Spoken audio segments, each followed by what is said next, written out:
그 마지막 순간을 은폐하고자 하는 상황이었는지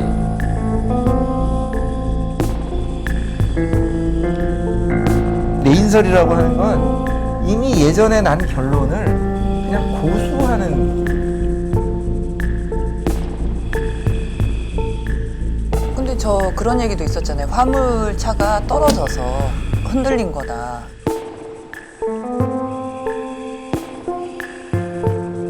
제일 중요했던 이 사고 원인이 뭔가에 대해서는 흐릿해져 버린 것 같아요.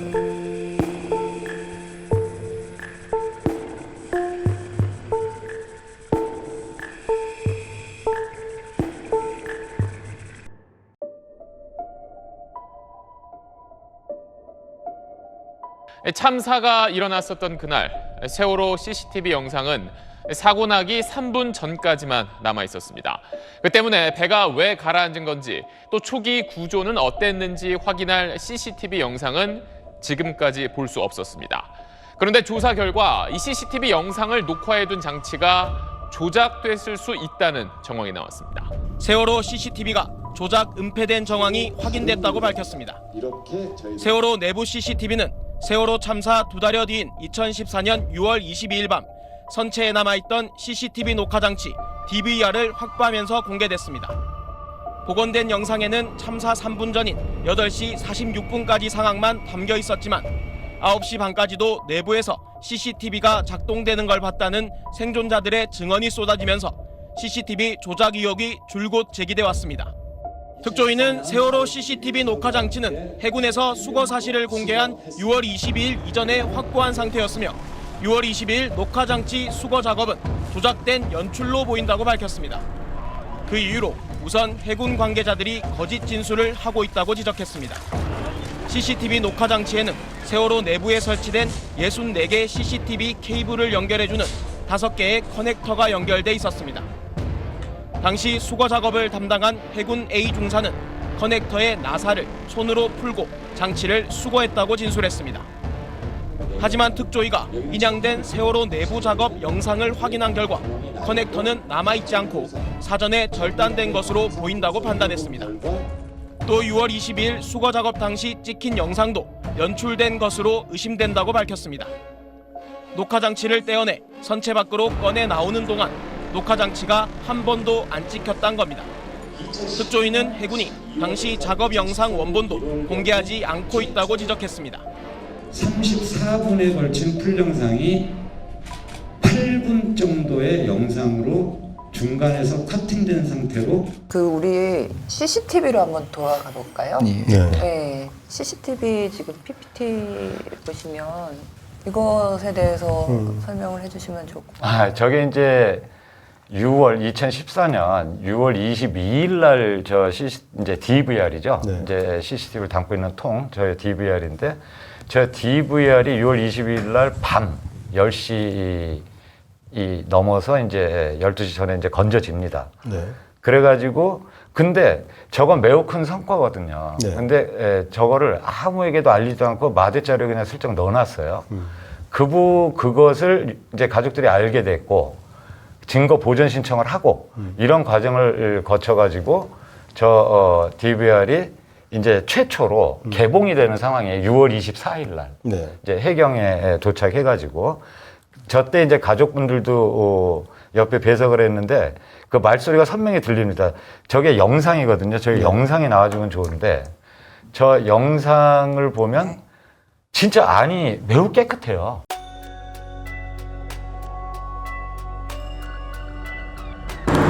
이게 그 CCTV 그 녹화 장치인가요? 그거는 뭐 거리가 먼 것 같고 저희도 이제 유실물을 이제 인계받은 상황이라 그런 거는 잘 모르겠습니다. 이걸 다 봐야 유실물 그 관리하는 데 가봐야지 정확한 그걸 알고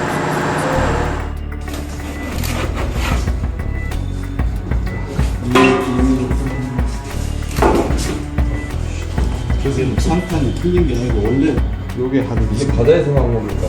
보십시오. 이 바다에서 나온 거예요. 이거 언제 인양한 겁니까? 그저께 23시 40분에 인양했습니다. 그저께?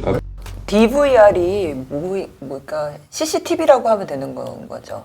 DVR이 CCTV 저장 장치를 담고 있는 케이스를 다 합쳐서 DVR이라고 통상적으로 얘기를 하죠. 저 아이가 안내 데스크 밑에 있었던 거죠. 예, 안내 데스크 여기 지금 여기가 안내 데스크면 여기에 탁자 같이 있고 그 위에 올려져 있는 거예요. 여기 사이에 껴 있는. 저게 이제 세월호 안에 이제 CCTV가 많이 달려 있는데 그걸 한 군데로 모아서 그렇죠. 저장하는 장치. 예, 저장하는 장치죠. 그래서 저걸 꺼내 오면은 저 안에 이제 CCTV가 있으니까 일종의 블랙박스 역할을 한다고. 당연히 블랙박스 역할을 하죠. 근데 저게 이제 6월 달에 나왔으니까 적어도 한 2개월 정도는 물속에 있었던 거잖아요. 그렇죠. 2개월이 넘게 있었고. 근데 깨끗하네요. 뻘도 하나도 안 들어가는 느낌이고. 다시 한번 들어볼까요? 네. 이게 지금 일종의 PC인데. 그렇죠. 근데 매우 깨끗해서 그때서부터 가족들이 이 문제를 제기를 한 상황이거든요. 이건 좀 이상하지 않냐. 근데 이제 사실은 가장 이상했던 거는 제일 중요한 건 마지막 순간이 어디까지냐가 중요할 거 아니에요. 근데 실제로 사고 시점을 기준으로 하면 3분 20초가 넘는 시간 전에 끊긴 거예요. 이제 CCTV가 거기까지밖에 복구가 안 됐다. 네네. 그리고 모 방송에 언론에서는 그것이 마치 이 프로그램상 당연한 것처럼 또 보도가 돼가지고 아무도 거기에 대해서 의심을 하지 않았어요. 실제로는. 근데 이제 저희들이 조사를 시작하면서부터는 그건 너무 상식이라고 저희들은 생각을 했거든요. 아니 CCTV는 전원이 빠지면 그때까지 기록이 돼 있지 않으면 존재의 의미가 없는 거잖아요. 실제로 프로그램상 어떤 CCTV도 다 그렇게 프로그래밍이 돼 있는데 왜 세월호만 유독 3분 22초까지만 복구가 돼 있냐. 사고 날 거 알고 미리. 그러니까 이제 그게 너무 이상해서 사실 저희들이 국내 업체에 대해서는 죄송하지만 신뢰를 못한 건 사실이에요. 이제 저거 복구를 할 때. 그래서 이 아이폰 푸는 회사 있습니다. 아이폰 푸는 회사하고 저희들이 이제 정확히 계약을 하고 근데 그 회사에서도 복구가 안 되는 것들을 장인 회사에다 보냅니다. 그래서 세계 최고 수준이죠. 예, 거기가 이제 폴란드에 있는 회사고요. 거기를 직접 가가지고 가서 복구를 맡겼어요. 복구를 맡겼는데 결론적으로는 3분 8초 분량이 더 복구가 된 겁니다. 근데 이제 복구를 해보니까 그러면 12초, 13초가 지금 빠지는 거거든요. 이것도 이상한 거예요. 마지막 순간이 왜 빠졌냐. 전원이 끊기는 순간에. 근데 그 데이터가 지금 없어서 어떻게 된 거냐고 조사를 해보니 복구했던 하드디스크가 이제 하드디스크가 2테라짜리가 2개가 저기 들어가 있거든요. 그 중에 저게 들어가 있는 그 하나의 2테라에는 그 플래터라고 CD-롬처럼 이렇게 2장이 들어갑니다. 이 2장이 들어간 부위 중에 유독 한 곳에 동그랗게 원으로 스크래치가 나 있는 부분이 있어요. 지금 사진 보시면 저기 또 이제 빨간색으로 보면은 거기가 원으로 스크래치가 나 있잖아요. 한 영역이 지금 스크래치를 냈네요. 네, 근데 저 스크래치가 난 부위가 저 부위에 나머지 12초 분량이 있다는 것을 우리 그 회사하고 저희들하고 사실은 공동조사를 한 거거든요. 저기에 12초 분량이 있다. 근데 저기가 스크래치가 났다. 저 스크래치는 언제 났냐? 초창기에 복구를 했을 때 찍었던 사진에 저 스크래치가 나 있습니다. 올라올 때 이미 나 있었다는 거네요? 아니, 올라와서 이제 말하자면 이제 우리 국내 업체가 복구를 하고 난 뒤에 저 스크래치가 나 있는 걸 확인을 한 거예요.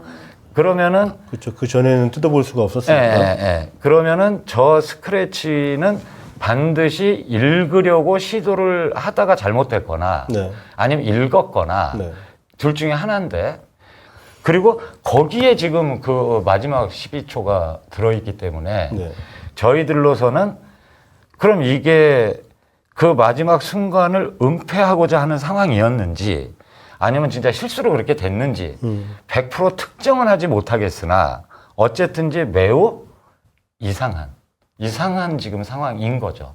거기까지는 저희들이 지금 확정을 해놓은 건데 안타깝게도 저 증거에 관련한 조사 결과는 보고서는 수차례 전원일을 거치고 저희들도 많이 순화를 시켰으나 불채택을 받았습니다. 위원회에서. 저도 컴퓨터랑 뭐 이렇게 PC 쪽은 그래도 꽤나 전문가라서 저기 제일 말이 안 되는 부분이 저거 열면은 열었을 때 모습을 보면은 여기서 보시면은 저기 팬이 보이잖아요.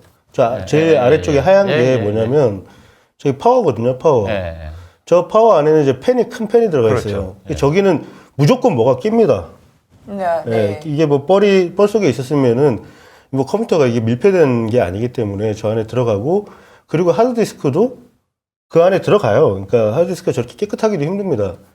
저기 지금 아무것도 안 들어가 있고 그냥 녹만 좀 나 있는 정도인데 실제로 저 안에 어디죠? 안내 데스크 밑이 물망 차 있는 정말 깨끗한 공간이었는지 모르겠지만 저거는 조금 저는 의심이 좀 되네요. 처음에 애시당초 사고 초기에 저거 먼저 꺼내서 확보하고 있다가 마치 2달 후에 꺼낸 것처럼 연출을 한 거 아닌가 하는 의심은 저도. 그래서 관련해서 저희들도 또 놀라운 문건을 하나 정말 세상에 이럴 수가라는 문건을 확보를 했는데 저희들이 이제 실지 조사를 가가지고 문건 제목을 보니까 0509로 돼 있어요. 그러니까 5월 9일 날 0509 DVR 인양 후 인수인계 내역이라는 제목이 딱 발견이 된 거예요. 그럼 여러 가지로 봤을 때 5기 잘못 쓴 게 아니라면 그럼 5월 8일 날 인양을 했을 가능성이 높은 거죠.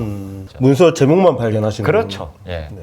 충분히 의심할 만하네요. 예, 근데 영어로 딱 DVR이라고 정확히 표기가 돼 있기 때문에 근데 나중에 이제 특검 쪽에서는 이제 그 당시 경비국장이 그거 뭐 물건 잘못 쓴 것 같아요. 이걸 진술을 근거로 해가지고 이제 정리를 한 상황이에요. 그래서 어쨌든 DVR 수거 과정에 관련해서는 저희들이 검찰이나 특검의 수사 내용에 대해서 저희들은 좀 납득하기가 어렵다. 현재 이렇게 보고 있는 거죠. 그런 문건은 거의 뭐 굉장히 키가 되는 그 증거 같은데 침몰 원인과 연관이 안 될 수가 없겠죠. 그러니까 침몰 원인이 사실은 뭔가 밝히기 어려운 것이라면 가장 손쉬운 방법은 그 순간이 없어져야 되기 때문에 근데 이게 묘하게 그런 지금 정황이 사실은 보이는 거죠. 예. 감추는 데는 이유가 반드시 있는 거죠.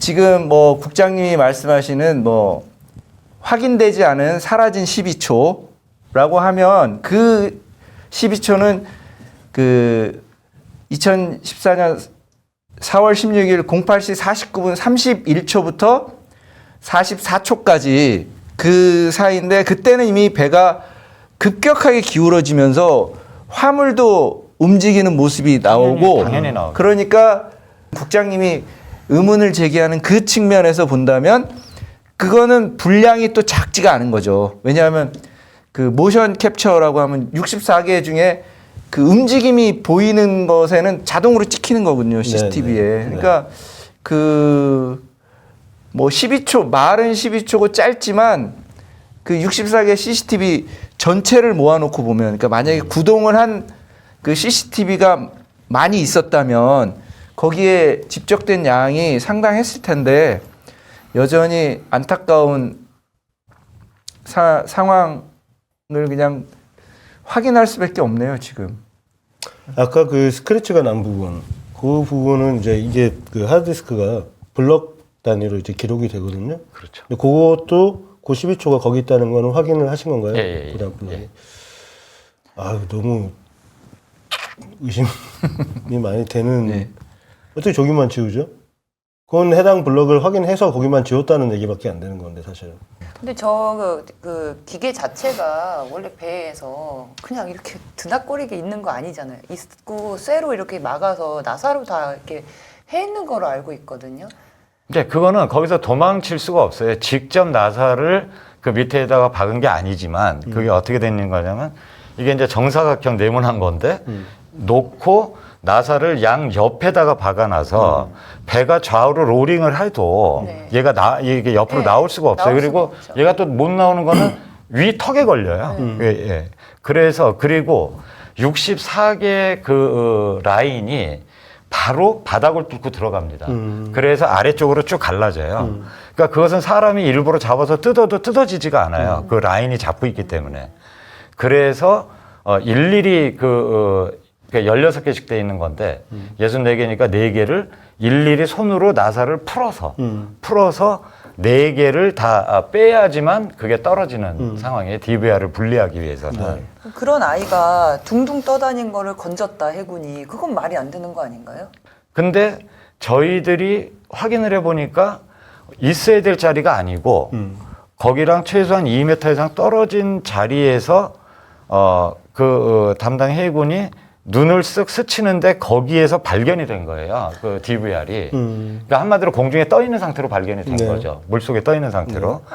그래서 그게 사실은 제일 중요했던 거예요. 근데 이제 혹시라도 나중에 증거인멸의 상황이 올까봐 그거를 공개를 안 한 거죠. 말씀하시는 거 들어보면은 일종의 렉 장치에 들어가 있어 고정이 돼 있었고, 그러면 이제 이거를 핀을 풀어야 되고, 그다음에 그렇죠. 뒤에 연결되어 있는 케이블도 그럼요. 보통 이제 케이블은 그냥 쓱 우리가 이제 알고 있는 케이블은 그렇지만 보통 저런 케이블들은 옆에 이렇게 나사로 돌려서 고정시키게 돼 있어요. 예, 거기에 또 안내데스크 위에 있는 화면하고 연결되어 있는 게 그 방식으로 고정이 돼 있고. 그러면 최소한 이게 4개의 케이블 뭉치가 이렇게 있는데 그걸 하나하나 누군가 풀어야 된다는 거잖아요. 그렇죠. 예. 그래 놓고 누가 거기 이렇게 물속에 뛰어났다는 얘기밖에 그래서 안 되는 저희들은 건데. 일단 물속에서 보인 것은 실제로 세월호에 달려 있었던 것이 아닐 가능성이 높다고 본 거예요. 그거는 이미 수거가 돼서 이미 이제 뭐 나름대로 거기서 조사가 됐을 가능성이 높고 그러면 어쨌든지 이 DVR을 이제 꺼냈다라는 얘기는 해야 되기 때문에 그것을 미리 이렇게 갖다 놓거나 그리고 저희들 조사 결과로 일단 다 분석을 어지간히 했겠죠. 거기에서 그 DVR이 저절로 움직이는 거라는 보고서까지 저희들은 확보를 했어요. 그러니까 그 영상 검증에서. 근데 그 부분을 이제 특검이나 특수단에서는 조류 때문에 그렇게 됐을 가능성을 가지고 얘기했는데 그것은 저희들은 인정하기 어렵죠. 왜냐하면 배 안에 돼 있었잖아요. 그러니까 조류가 영향을 못 미치죠. 그렇죠. 실제로. 파도가 그 안으로 배 안에서 칠 수는 없죠. 네. 차라리 낙지가 거기 이렇게 쭈꾸미라고 붙어가지고 돌렸다고 하는 게 더 설득력 있겠네요. 그러면은 지금 말씀으로 제가 이제 그 생각이 드는 거는 애시당초 원본은 꺼내 갖고 아마 아까 저 하드디스크 상태 내는 거 봤을 때 하드 카피를 한 게 아닌가. 네, 이미지를 떠서 하드 카피를 해서 다른 걸 하나 만들고 그거를 물속에 던져놨던 거 아닌가 하는 생각도 드네요. 그래야지 3일 동안 구조를 안 한 게 조금 해석이 되지 않을까요? 근데 뭐 지금은 명확하게 밝혀진 사실 외에는 저희가 이런 상상력을 계속 자극하게 하는 거예요. 왜냐하면 명확하지가 않으니까. 그리고 뭐 딱 그 부분만 스크래치가 났다거나 뭐 뱃속에 꽉 묶여 있는 게 둥둥 떠 있다거나 뭐 이런 것들을 보면은 누구든 뇌피셜 상상력을 발휘할 수밖에 없는 상황이고 이게 좋은 방향으로 절대 상상이 되지는 않죠.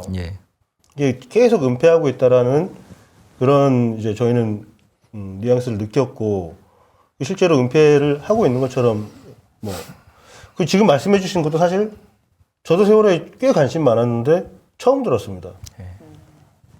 예, 쉽지가 않죠. 왜냐하면 그 보고서는 또 불채택이 되는 바람에 뭐 참 어려워진 상황이었고. 근데 조사 내용은 저희들은 이미 공개가 돼서 이제 관심 있으신 분들은 이제 볼 수 있는 정도. 지금 파단 부위, 그러니까 바깥에 손상이 된 부분을 보여주려고 하시는 거죠. 네. 일단은 PPT를 보시면 인양됐을 때 당시의 모습이에요. 이게 이제 14에 이제 리프팅 빔이 저렇게 돼 있었다라는 거고 저기가 스테빌라이저가 있었던 데. 배가 옆으로 누워 있으니까 옆 날개가 전날이 5월 10날인데 이제 우리 권영빈 변호사님 잘 아실 텐데 전날이 이제 직립하는 날이거든요. 직립을 할 때 이제 좌연이 바닥에 있다가 이제 올라가는 장면이죠. 그러니까 저게 리프팅 빔이 저렇게 있었던 거예요, 실제로.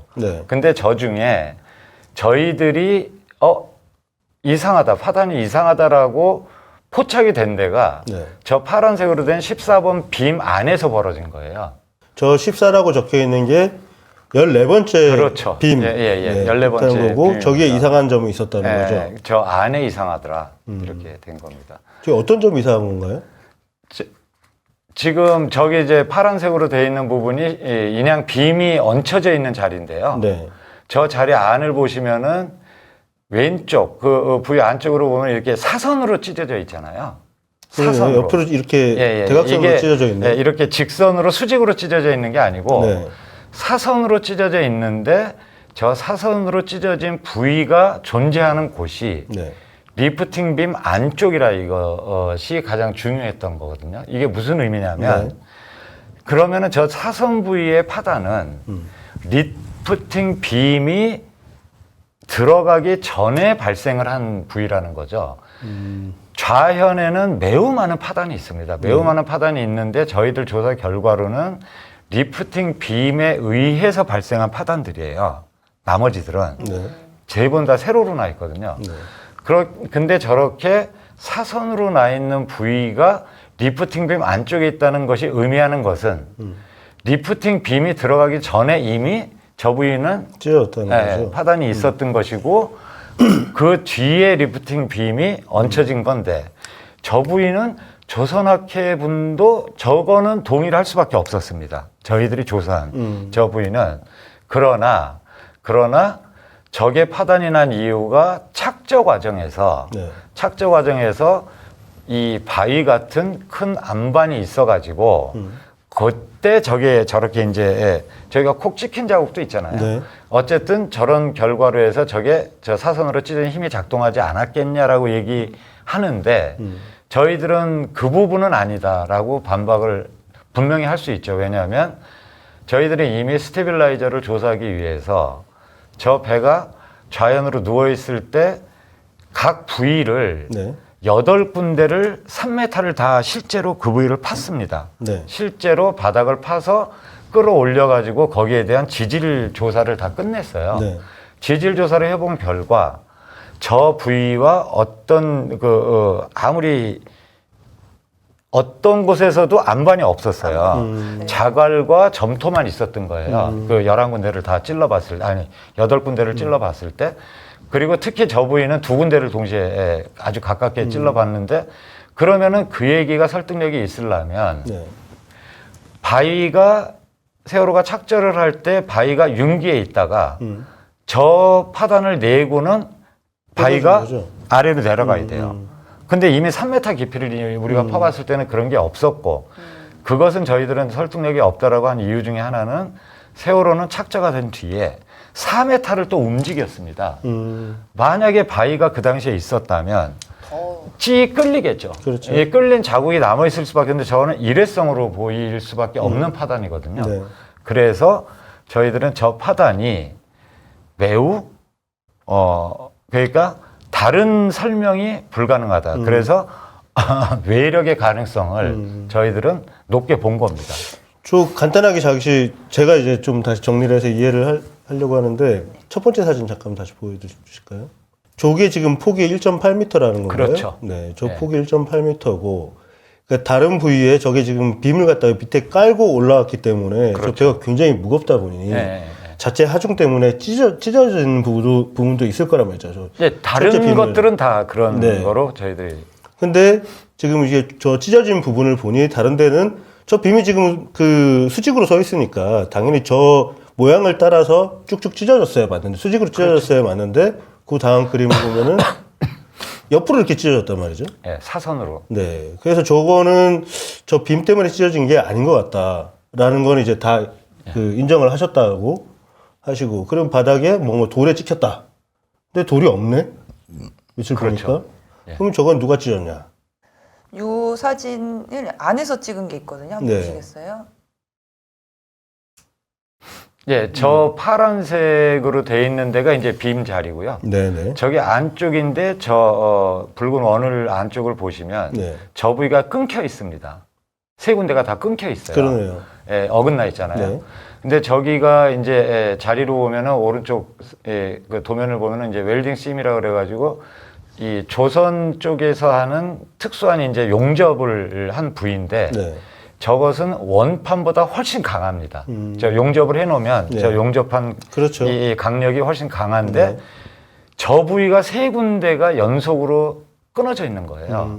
그래서 외력이 작동하지 않고는 저 웰딩 심이라는 저 부위의 파단이 일어나기 어려울 것이다라고 또 한 번 이제 더 생각을 하게 되는. 되면 철판을 저렇게 용접을 하면은 용접된 부위가 되게 단단해지거든요. 그래서 용접 안 된 부위가 찢어지는 게 일반적이긴 해요. 그런데 그렇죠. 지금 보면은 저 기둥 같은 게 뚝뚝 다 끊어져 있고 지금 파란 점선, 이 화면에서는 자세하게는 잘 안 보이실 텐데 이 파란 점선 부위가 아까 빔이고 예. 그 옆부분도 이렇게 같이 그렇죠. 네, 대각선으로 찢어져 있네요.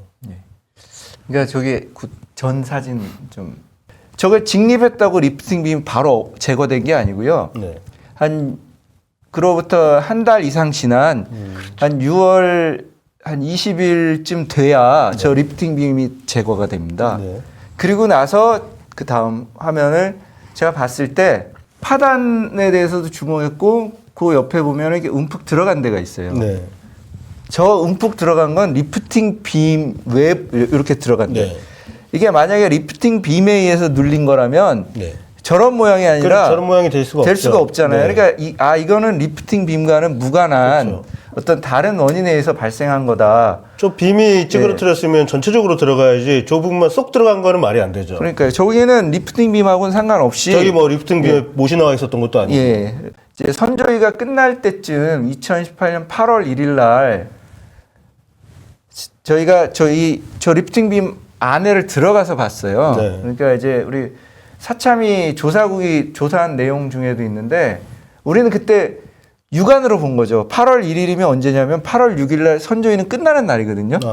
결과를 남길 수 없는 그런 상황에서 봤는데 그 리프팅 빔 그 뭐랄까 실린더라 그러나요?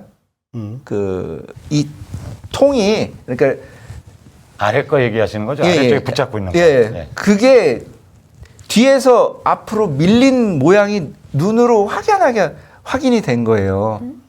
우리는 눈으로 볼 때도 야 저런 형상과 밑에 피난전기 경락고의 움직임과 저 그 스테빌라이저 룸 주변의 이런 형상들을 봤을 때 이거는 그 어떤 알 수 없는 뭐 힘이 작용한 게 아닐까라고 진짜 마지막으로 그 문제 제기를 던지면서 선조위가 끝났어요. 지금 저 사진을 보니까 되게 감회가 새롭네요. 부연 설명을 해드려야 될 것 같아요. 전체 2층 그 룸은 매우 강한 그 프레임으로 되어 있습니다. 네. 저 스테빌라이저 중요한 부위고 사실은 저게 많이 어디 여기저기 부딪히기 때문에 강하게 해놓은 프레임인데 저것이 선수 쪽으로 선저 쪽으로 약간 밀렸어요. 틀어졌어요. 네. 지금 이제 우연하고 수평 비교를 해봤을 때. 네. 그래서 그거는 저희들이 레이저로 다 찍어봤을 때 그런 뒤틀림이 지금 포착이 돼 있는 거예요. 그래서 이제 그 말씀을 하시는 거고 그러면 그것이 얘기하는 건 뭐냐? 스테빌라이저를 무언가 밀고 적의 충격에 강해야 그런 게 당해야만 틀어질 수 있는 거죠. 그 프레임이. 네. 그래서 지금 저희들은 독립적으로 각각을 조사했는데 나중에 보니까는 이제 얘기하는 부분이 이렇게 맞아 들어가는 상황이 됐다고 보시면 될 것 같아요. 맞습니다. 우리도 자동차 사고 많이 봤고 당해보기도 했고 그런데 저거는 누가 옆에서 치고 지나갔다는 느낌이 강하게 드는 그런 자료인 것 같고 그 이미지 다시 한번 보여주시면은 제가 한 가지 궁금한 게 있어서 지금 오른쪽 그 설계도면상 웰딩 심이라고 되어 있는 부분이 지금 여기 파단 부위인가요? 그렇죠. 그러면 이게 배가 보통 운항할 때 이 어디까지 바닷물이 차는 거죠? 깊이가? 저 옆에 일단은 저 봤을 때? 위쪽으로 다 바다가 차 있었다고 봐야죠. 왜냐하면 핀 스테빌라이저라는 것이 이제 물에서 이걸 잡아주는 거기 때문에 그 룸보다는 위쪽인 거죠. 그럼 지금 요게 웰딩 심이라고 써 있는 저 부분이 만약 1층이라고 치면 예, 예. 그 2층 위가 바로 갑판이 아니고 저 위에 또 있는 거죠. 그렇죠. 저기는 이제 기관실이 다 들어가 있는 거고 그리고 이제 D데크 이제 차들 들어가는 이제 지하가 되는 거죠. 그러면 요 그림에 지금 설계 도면상에 나온 데는 다 물속에 잠겨 있는 부분. 잠기는 부분. 네, 그러니까 최 감독님이 궁금해한 건 네. 외부에 수중체가 있다면 네. 저길 지나갈 수 있는 거예요. 저기 그렇죠. 지금 네. 그 제가 딱 궁금한 건 그게 그거잖아요. 궁금했습니다. 네. 저기 돌고래가 머리로 받았는지 돌고래가 수심 몇 미터까지 그건 모르겠어요. 옆에서 이렇게 누가 주먹으로 쳤는지는 모르겠지만 저 부위를 봤을 때는 뭔가 이렇게 부딪혔다라고 보는 게 상식적인 네, 그러니까 판단이네요. 그냥 현재의 뇌피셜은 그겁니다. 그러니까 저 선조위 때도 뇌피셜로 정리를 했던 거는 그 외부의 물체가 그 세월호 좌현 뒤쪽에서 이렇게 오면서 아주 강한 그 핀 스테빌라이저를 돌아가게 할 만큼 강한 힘으로 그걸 쳤는데 그 힘이 이렇게 바로 수평으로 딱 가기보다는 네. 약간 그 사선으로 가야 이게 뭔가 충격도 생기면서 이 피난전기 경납고도 앞으로 밀리면서 약간 이렇게 그 밖으로도 조금 튀어나오는 그런 형상이 나올 수도 있는 거 아니냐라고 하는 건데 사실 그런 시나리오를 준비해 가지고 조사를 해보고 싶었는데 뭐 그런 게 선조위에서는 뭐 시도조차 할 수 없었고 사참위에서도 그게 이제 그냥 문제제기 차원에서 끝났다고 하니까 그것도 역시 좀 안타깝네요. 지금 이 자리에서 듣는 상황이. 그 부분을 더 물고 늘어지는 것은 국민 총화와 네. 부합하지 않는. 그러니까 이것의 의미에 대해서 먼저 말씀을 간단히 해주시겠어요?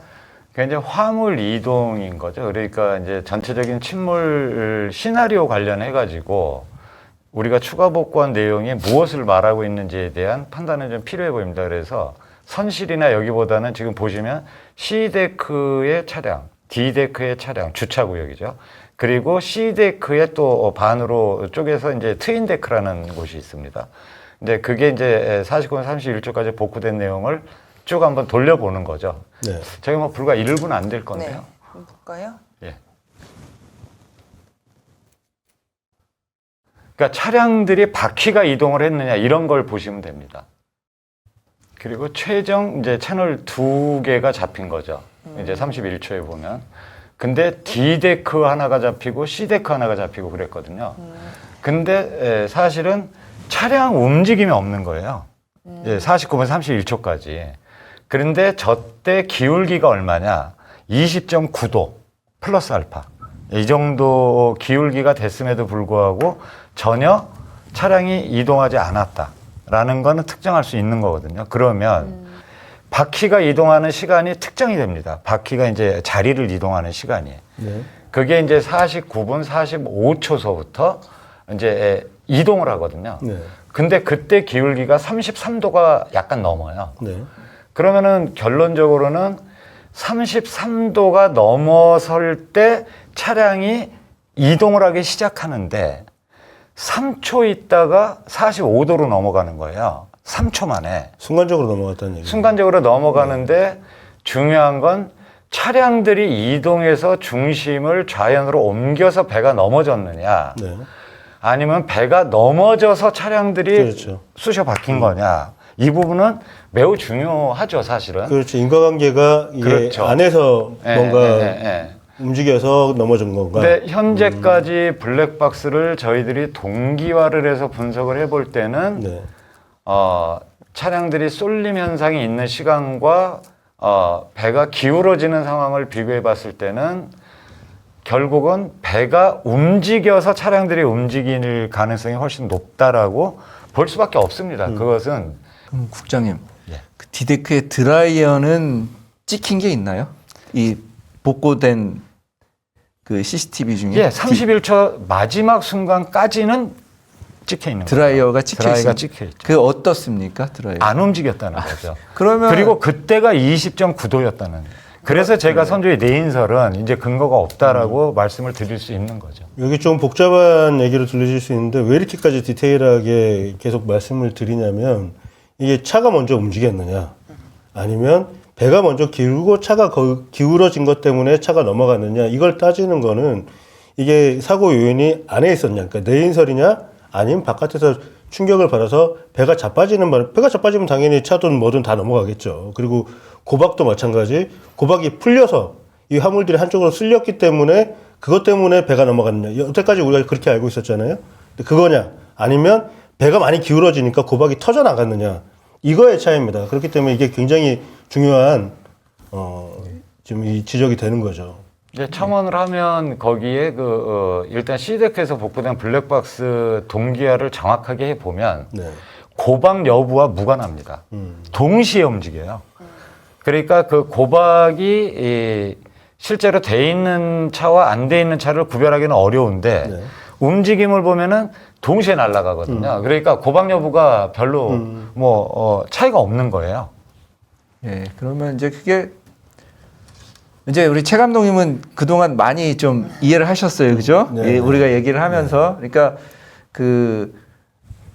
보건성이 나쁜 배가 화물을 많이 싣고 고박 불량 상태로 가다가 운전수가 갑자기 배를 확 틀었는데 또는 솔레노이드 밸브가 갑자기 고착돼 가지고 급격하게 틀리면서 고박 불량인 화물이 쭉 미끄러지면서 배의 기울기를 확 떨어뜨려서 복원이 못되게 만들어서 배가 다시 올라올 수 없게 해서 침몰이 일어났다라고 한 게 지금까지 박근혜 정부의 공식적인 입장이었고 소위 내인설도 그런 입장이었는데 우리 더 세월호 팀에서는 그게 아니다. 배가 먼저 자빠지고 화물이 움직인 것이다 라는 얘기를 계속했고 고박불량이라는 그것이 중요한 문제가 아니었다라는 걸 얘기했는데 오늘 사참이 박병욱 국장님이 오셔서 그걸 확인해 주니까 아주 좋습니다. 이 시간은. 근데 처음에 그 내인설을 이게 사고 나자마자 그런 주장을 했었잖아요. 네. 검찰에서도 그런 주장을 했었고. 근데 그게 상당히 처음에 설득력 있게 들렸던 이유는 우리가 그 트럭 같은 데 과적을 하면 무게중심이 높아지다 보니까 이게 정말 그런 전복 사고로 이어지기도 하잖아요. 우리는 일반적으로 그런 생각을 했었던 거죠. 예. 이게 배라는 생각은 못 하고 일단 무겁게 짐을 실은 차가 확 핸들을 돌려버리니까 자빠졌다. 맞습니다. 아, 세월호도 그랬구나. 이렇게 쉽게 이해를 해버린 거예요. 예. 세월호 참사 진상조사와 관련돼 갖고는 온갖 이렇게 선입견들이 결합될 수 있는 그런 내용들을 많이 퍼뜨렸던 거죠. 거의 모든 거를 거짓말로 허위사실로 점차를 해서 지금 아직도 대부분의 국민들은 그런 걸로 믿고 있죠. 예. 그러니까 우리 저는 사참위 위원회는 별로 안 좋아하지만 오늘 박병욱 국장님은 조사국에서 참 위원들하고 싸우면서 고생하셨을 것 같아요. 저는 이제 그냥 그런 점에서는 좀 응원을 하고 싶습니다. 이 객관적인 데이터를 중심으로 조사를 하고 그런 내용들을 이제 비록 위원회 공식 입장과는 다른 조사국의 입장이지만 이런 자리에 나와서 이렇게 차분하게 설명해 주시니까 저희 충분히 더 잘 이해가 되고 그런 부분들이 더 많이 좀 알려지면 좋겠다 이런 생각은 듭니다. 예. 전 마지막으로 하나만 보고 싶은데요. 이거를 지금 어떻게 보실지 PPT를 보시면 이걸 어떻게 해석할 수 있을지에 대해서 저희들도 정말 깜짝 놀랐죠. 왜냐하면은 실제로 세월호가 넘어졌을 것이라고 추정이 되는 지점이 그렇게 표현되는 거는 병풍도 동방 1마일이거든요.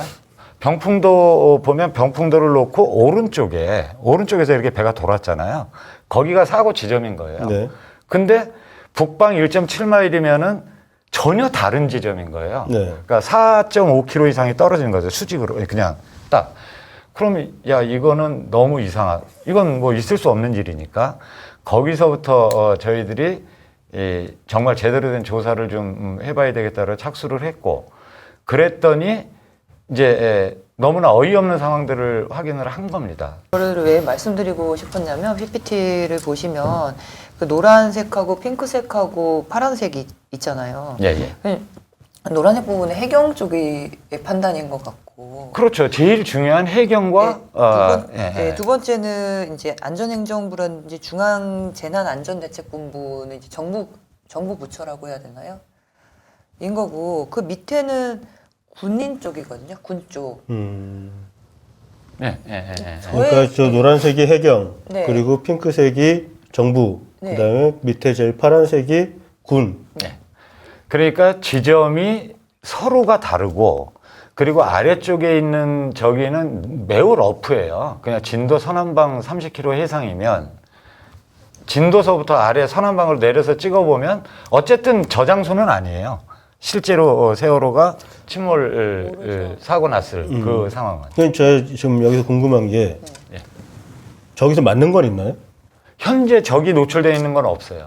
유일하게 하나 맞는 게 있는데 네. 그거는 제주 VTS에서 이 상황을 알릴 때 병풍도 동방 1마일이라고 정확하게 얘기를 해요. 정확히 다 알 수 있었던 거예요. 아니 그러니까 그게 맞는 네. 이제 위치인데 어떤 시스템이면은 저렇게 다른 위치를 찍을 수 있냐. 그래서 어떻게 됐냐면 저희들이 저것을 특검이 수사를 할 수 있도록 서로 협의해서 전달하는 거로 정리를 했어요. 그 전원위에서. 근데 아시겠지만 특검은 저희들에게 매우 적대적이었고 특검은 그리고 저거는 아예 말도 저희는 요청은 했으나 이제 그런 소리 하지 말라고. 자료를 봤을 때는 사실 저희가 그 병풍도, 관매도, 진도 이렇게가 어떻게 지금 거리가 떨어져 있고 저 위치가 잘 모르겠거든요, 사실은. 저기 보시면 이제 경찰 전보가 있잖아요. 네. 저기에는 좌표가 찍혀서 제가 아까 말씀드린 대로 헬기를 급하게 출동시킨 거예요. 네. 헬기를 출동시키는 그 임무 좌표가 딱 찍혀 있는 거예요. 네. 임무 좌표가 저기 목포 제일 왼쪽 그림의 제일 위쪽. 네. 임무 좌표가 저 지점이거든요. 저 네. 빨간 저 지점인데 실제로 세월호가 그 당시에 있을 만한 곳이 그 오른쪽 저 좌표거든요. 제일 오른쪽 저 하단에 있는 동그라미. 네. 그런데 전혀 다른 지점으로 구조 헬기를 보낸 거잖아요. 네. 그러니까 저 부분을 어떤 식으로든지 납득을 해야 된다는 얘기예요. 왜냐하면 저게 대충 하는 게 아니라 항적을 찍어보면 GPS 좌표가 나오는 건데 왜 저런 상황이 발생을 했냐. 그러니까 그 지금 그 위에 박스로 돼 있는 그 바다상에 박스로 돼 있는 게 지금 각각 다른 보고 지점이라는 거잖아요. 사고 보고 지점. 예, 그러니까 하나는 임무좌표고 하나는 이제 진도파출소장 앞으로 돼 있는 그 임무좌표가 돼 있는 거고 그리고 이제 침몰 선박. 그러니까 저렇게 각기 다른 점들이 찍혀 있다 이거죠. 네. 그러면은 지금 제가 좀 여쭤볼게요. 그러면 저 거리가 어느 정도 떨어졌나요? 지금 제일 위에 거, 제일 상단에 있는 박스랑 위에 거는 제일 하단에 있는 박스는 거리가 어느 정도 떨어져 있는 거예요? 5km가 채 안 돼요. 5km? 네, 5km 정도라고 보시면 돼요. 5km면 꽤 멀리 떨어져 있는 건데요. 아니, 이거는 있을 수가 없죠. 왜냐하면 자동차 운전도 하시지만 시속 100km로 가도 GPS로 계속 봤잖아요. 네. 그러니까 내 위치가 어딘지. 그러니까 저게 GPS로 받는 좌표란 네, 말이에요. 네. 근데 저렇게 다른 좌표가 있다는 게 말이 안 될 뿐더러 실수가 있을 거나 뭔가 기계의 오류가 있었으면 저희한테 설명하면 돼요. 네. 근데 해수부는 저희한테 답변을 하기 이전에 사실은 청와대에 먼저 우리도 모르는 사이에 사실은 이런 거예요. 그러고 답변을 한 게 있어요. 그래서 그걸 우리가 알고 내놔라. 그래서 해설서를 보니 전혀 자기네들 아는 바도 없고 그냥 간단해요. 저희 아는 바도 없고 그 당시 관계자도 없고 우리는 답변 드릴 수 있는 게 없다라는 거예요. 왜 그런지 모르겠다. 왜 그런지 모르겠다. 네. 저는 정부 부처로서 있을 수 없다고 네. 생각합니다. 잠깐 앞에 표를 제가 좀 네. 궁금한 게 있는데 네. 그러면 저 정부기관 보고의 사고 장소의 소스가 네. 동일합니까? 예를 들면 동일한데 다르면 전 이해가 되는데 예를 들어서 병풍도 북방 1.7마일이라고 보고하는 소스가 있을 거고 관매도 부근이라고 보고하는 소스가 있을 텐데 이 소스가 동일한데 따로따로 나간 건지 아니면 그 소스를 밝혀주는 것은 아무도 없습니다. 그렇겠죠. 네. 아니, 그러니까 기억이 안 난다는 거예요. 동일한 소스가 동일하게 전파를 해야 혼선이 없는 건데 지금 이걸 보면 동일한 소스에서 동일하게 보고가 된 게 아닌 것 같고 각자 자기 뭐 정보를 어디선가 얻어가지고 보고를 한 것 같다는 느낌이 들고요. 저는 조금 이상한 게 아까 표에 보시면은 병풍도 북방 1.8 헬이라고 적혀 있는 거에 모포 해경서에서 9시 2분에 저렇게 보고를 했고 그다음에 제 밑에 보면은 노란색 제 밑에 목포 해경서 상황 문자 시스템도 역시 9시 3분에 병풍도 북방 1.8 헬리가 사고 장소라고 보고를 했는데 그 바로 밑에 보면은 목포 해경서 상황 문자 시스템 9시 3분 같은 시간에 동일한 곳에서 한 개는 병풍도 북방 1.8 헬리 하나는 관매도 부근이에요. 그래서 저희가 저희 관매도 부근인가요? 관매도 부근이라는 게 얼마나 그렇죠. 얼마나 러프하느냐의 문제고 실제로 그 비보도 영상을 보면 목포 해경서에서 사고 지점에 별표를 딱 붙이고 여기 사고 지점이야 이러고 붙이는 장면이 있어요. 거기가 엉뚱한 지점이에요. 그 지점에 사고를 붙여요. 그러면은 그때 그걸 붙이는 사람은 누군가 얘기를 들었을 거잖아요. 뭐 확인을 하고 부근에 붙였을 텐데 그 사람도 조사를 하고자 했는데 찾는데 실패했어요. 우리가 영상이 있어가지고 인물을 특정을 했는데 어쨌든 이제 그런 과정이 있었다는 것이고 해수부는 어떤 것도 해명하지 않았고 이런 상황이기 때문에 저희들은 뭐 신뢰가 안 된다. 사고 초기에도 저 정확한 위치를 서로 다르게 알려준 것 같아요. 소스가 뭔지는 모르겠지만 서로 다르게 연락을 취해서 전혀 엉뚱한 것을 뒤지게끔 그렇게 일종의 이제 그 안개 속에 사고 지점을 넣어 놓은 거는 아까 이제 우리가 쭉 했던 얘기랑 같이 짚어보면은 정확한 사고 지점이 나오면은 다른 것하고 겹칠까봐 다른 무엇의 항적과 겹칠까봐 그것을 가리기 위한 게 아닌가. 그렇게 사실 저게 뭐 100m, 100m도 사실 우리가 핸드폰에 쓰는 GPS도 그렇게 정확도가 떨어지지 않거든요. 그럼요.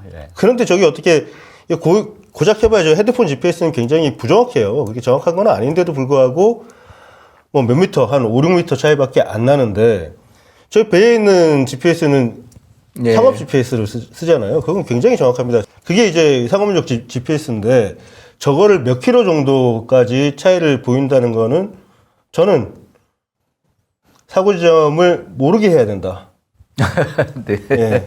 저는 이제 뭐 중요한 것은 우리가 뭘 가리려고 했는지 그리고 제가 지금 말씀을 들어보니까 조사국에서는 충분히 조사를 굉장히 디테일하게 한 것 같아요. 한 것 같은데도 왜 우리는 그걸 모르고 있는지 그리고 결론은 다소 엉뚱하게 이도 아니고 저도 아니고 뭐 네가 잘못한 것도 아니고 네가 잘한 것도 아니야 뭐 이런 식의 발표가 나올 수밖에 없었는지 그 부분도 아마 정치적인 판단이 있지 않았나 이런 의심이 들게끔 하고 무엇보다도 제가 이 자리에서 이제 그 시청자분들을 대신해서 말씀드리고 싶은 거는 두 분 너무 고생 많으셨습니다.